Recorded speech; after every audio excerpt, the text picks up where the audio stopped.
స్థానిక సంస్థల ఎన్నికలు జరుగుతాయా? హైకోర్టు గ్రీన్ సిగ్నల్ ఇచ్చిందా?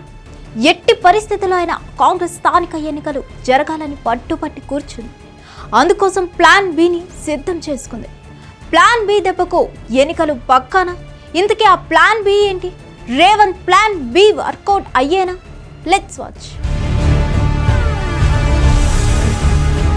తెలంగాణలో స్థానిక సంస్థల ఎన్నికలు జరుగుతాయా లేదా అన్న దానిపై సందిగ్ధత నెలకొంది. హైకోర్టు కన్నా ముందే సుప్రీంకోర్టులో విచారణ జరగబోతుంది. తమ వాదన గట్టిగా వినిపించడానికి కాంగ్రెస్ తరపున ఓ టీం ఢిల్లీ వెళ్ళింది.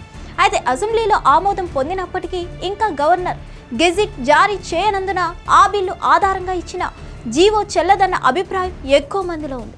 న్యాయ నిపుణులు కూడా అదే చెప్తున్నారు. అయితే బిల్లుతో సంబంధం లేకుండా జీవో ఇచ్చామని ప్రభుత్వం వాదించే అవకాశం ఉంది. అప్పుడైనా రిజర్వేషన్ల పరిమితి దాటుతుంది. అందుకే ఆ జీవో న్యాయపరమైన అడ్డంకులు దాటడం అసాధ్యమన్న అభిప్రాయం ఉంది. ఈ క్రమంలో రేవంత్ రెడ్డి ప్రభుత్వం వెంటనే ప్లాన్ బి అమలు చేయాలనుకుంటుంది. ఎట్టి పరిస్థితుల్లోనూ స్థానిక ఎన్నికలు నిర్వహించాలని భావిస్తుంది.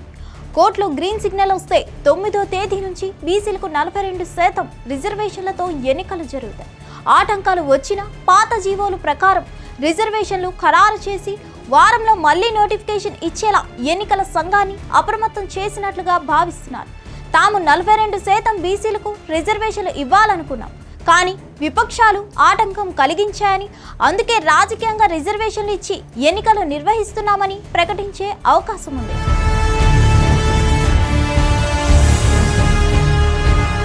కాంగ్రెస్ పార్టీ ఇప్పటికే 42% స్థానాల్లో రిజర్వేషన్లను ఖరారు చేసిన స్థానాల్లో బీసీ అభ్యర్థులను ఎంపిక చేస్తుంది. పార్టీ నేతల నుంచి పేర్లను తీసుకుంది.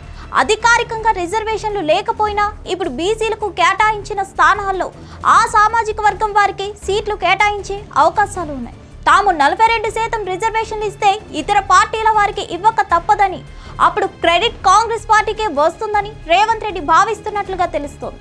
అన్ని రకాలుగా ఆలోచించే జీవోలు ఇచ్చారని, స్థానిక ఎన్నికలు మాత్రం ఎట్టి పరిస్థితుల్లో నిర్వహిస్తారని కాంగ్రెస్ పార్టీ వర్గాలు నమ్ముతున్నాయి. స్థానికలు జరగవని, జరిగిన చెల్లవన్న అభిప్రాయంలో ఇతర పార్టీలు లైట్ తీసుకునే అవకాశం ఉంది. ఆ పార్టీలను మార్చడానికి రేవంత్ వ్యూహం పనికి వస్తుందని అంచనా వేస్తున్నారు. అధికార పార్టీగా ఉన్న అడ్వాంటేజ్ తో రేవంత్ రెడ్డి ఇప్పటికే స్థానిక ఎన్నికల్లో గెలవడానికి ఓ రోడ్ మ్యాప్ రెడీ చేసుకున్నారని కాంగ్రెస్ వర్గాలు చెబుతున్నాయి. చట్టబద్ధంగా ఎలాంటి సమస్యలు లేకుండానే స్థానిక ఎన్నికలు జరుగుతాయని, రేవంత్ రెడ్డి వ్యూహాలను బీఆర్ఎస్, బీజేపీ అంచనా వేయలేకపోతున్నారని కాంగ్రెస్ వర్గాలు భావిస్తున్నాయి. చూడాలి మరి ఎవరి అంచనాలు ఎంతవరకు ఫలిస్తాయో. మరిన్ని అప్డేట్స్ కోసం stay tune to hit TV. Hit TV app, ఇందులో short news, live news, entertainment shows, movies, digital magazines తో పాటు మీ జిల్లా వార్తలను కూడా ఫ్రీగా చూడొచ్చు. ఇంకెందుకు ఆలస్యం, వెంటనే హిట్ టీవీ యాప్ ని డౌన్లోడ్ చేసుకుని ఫ్రీగా ఎంటర్టైన్మెంట్ పొందండి. Hit TV app. Hit TV app. Please download hit TV app. Hit TV app ని ఫ్రీగా డౌన్లోడ్ చేసుకుని ఎంజాయ్ చేయండి. మీకు నచ్చిన ఎంటర్టైన్మెంట్ కోసం హిట్ టీవీ యాప్ ని ఫ్రీగా డౌన్లోడ్ చేసుకుని ఎంజాయ్ చేయండి. హిట్ టీవీ యాప్ ని డౌన్లోడ్ చేసుకుని ఆస్వాదించండి, ఆశీర్వదించండి. ఇంతమంది సెలబ్రిటీలు హిట్ టీవీ యాప్ ని డౌన్లోడ్ చేసుకోండి అని చెప్తున్నారంటే ఎంత మంచి యాప్ ఆలోచించండి. అమెరికా అమెరికా అమెరికా అమెరికాలో చదవాలనుకునే వాళ్ళకి విశ్వసనీయమైన పేరు మన శౌర్య కన్సల్టెన్సీ. UK లో 1 year masters, UK లో 1 year masters, 2 years work permit up to 5 years visa. Contact Saurya Consultancy. Contact 89851 89851.